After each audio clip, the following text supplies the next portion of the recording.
Hello viewers, আমি advocate Mahmudunnabi. আইন সম্পর্কে জানতে হলে চ্যানেলটি সাবস্ক্রাইব করবেন এবং পরবর্তী ভিডিও সবার আগে পাওয়ার জন্য বেল বাটনটি অন করে দিবেন। তাহলে আসুন শুরু করা যাক। আজ আমরা জানব কোনো শিল্প কারখানা যদি পরিবেশের ছাড়পত্র না থাকে তাহলে তার কি কারাদণ্ড হবে। তাহলে আসুন ভিউয়ার্স, এই প্রশ্নের উত্তরটি আমরা আইন ও ধারাসহ জেনে নিই। এই প্রশ্নের উত্তর সম্পর্কে বলা হয়েছে বাংলাদেশ পরিবেশ সংরক্ষণ আইন 1995 আইনের 12 ও 15 ধারাতে।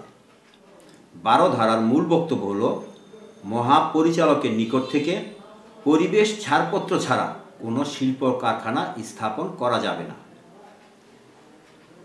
এবং 15 ধারার মূল বক্তব্য হল, শিল্প কারখানার পরিবেশ ছাড়পত্র না থাকলে তার সর্বনিম্ন 2 বছর কারাদণ্ড থেকে সর্বোচ্চ 5 বছর কারাদণ্ড হবে, অথবা তার সর্বনিম্ন 1 লক্ষ টাকা থেকে সর্বোচ্চ 5 লক্ষ টাকা জরিমানা হবে, অথবা উভয় দণ্ডে দণ্ডিত হবে।